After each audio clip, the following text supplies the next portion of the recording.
ശാരീരിക സൗന്ദര്യത്തിന് പ്രാധാന്യം നൽകുന്ന ഈ ലോകത്ത് ജിം ആയിരുന്നു ജാക്കിന്റെ താവളം. എന്നാൽ ഈ ഞായറാഴ്ച രാവിലെ അപ്രതീക്ഷിതമായ ഒരു കൂടിക്കാഴ്ച തന്റെ പേശികൾക്കപ്പുറം ചിന്തിക്കാൻ അവനെ പ്രേരിപ്പിക്കാൻ പോവുകയായിരുന്നു.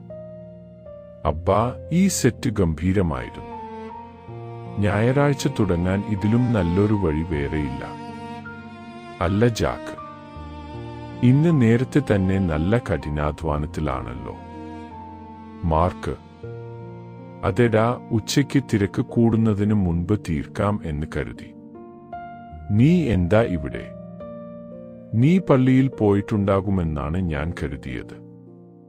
ഞാൻ പുലർച്ചെ കുർബാനയ്ക്ക് പോയിരുന്നു. അത് കഴിഞ്ഞിട്ട് നേരെ ഇങ്ങോട്ട് പോന്നു. നീ ഇന്ന് നല്ലൊരു അവസരം കളഞ്ഞു.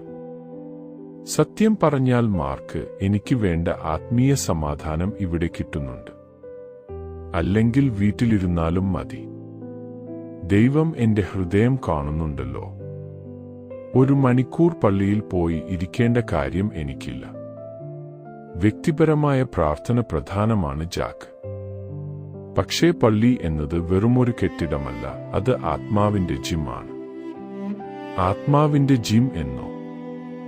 നോക്ക്, ഞാൻ ഇവിടെ വിയർക്കുന്നത് ശരീരം നന്നാക്കാനാണ്. ആത്മീയമായി എനിക്ക് ഒറ്റയ്ക്ക് മുന്നോട്ട് പോകാൻ അറിയാം. എനിക്ക് ആത്മാവിന്റെ കാര്യത്തിൽ ഒരു ഗ്രൂപ്പ് സെഷന്റെ ആവശ്യമില്ല. നിനക്ക് വീട്ടിലിരുന്നും പുഷപ്പുകൾ എടുക്കാമായിരുന്നില്ലേ? പക്ഷേ നീ ഇവിടെ വരുന്നത് ഇവിടുത്തെ മെഷീനുകൾക്കും ഈ അന്തരീക്ഷത്തിനും ഈ കൂട്ടായ്മയ്ക്കും വേണ്ടിയാണ്. അത് നിന്നെ കൂടുതൽ അധ്വാനിക്കാൻ പ്രേരിപ്പിക്കുന്നു. നിന്റെ ആത്മാവിനും ഇത്തരമൊരു അന്തരീക്ഷം വേണ്ടേ? ശരിയായിരിക്കാം. പക്ഷേ സത്യം പറഞ്ഞാൽ സഭയ്ക്കുള്ളിൽ ഒരുപാട് കുറവുകളും കപടവിശ്വാസികളും ഒക്കെയുണ്ട്. ഉള്ളിലുള്ളവർ തന്നെ ഇത്രയും മോശമാകുമ്പോൾ അത് ഗൗരവമായി എടുക്കാൻ എനിക്ക് തോന്നുന്നില്ല. നീ പറഞ്ഞത് ശരിയാണ്. കുറവുകൾ ഉണ്ട്.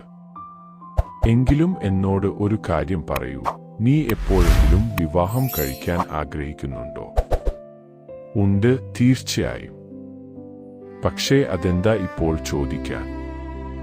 നിനക്ക് ഒരു പെർഫെക്റ്റ് പെൺകുട്ടിയെ കിട്ടിയിട്ടുണ്ടോ?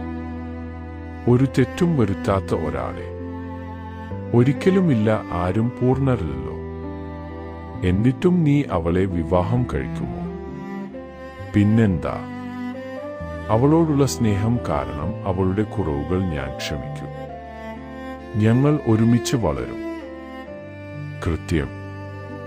അപ്പോൾ നീ എന്തിനാണ് ഒരു പെർഫെക്റ്റ് പള്ളിയെ പ്രതീക്ഷിക്കുന്നത്?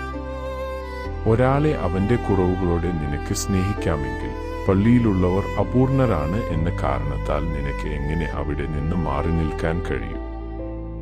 ഞാൻ ഇതിനെക്കുറിച്ച് ഇങ്ങനെ ചിന്തിച്ചിട്ടില്ലായിരുന്നു.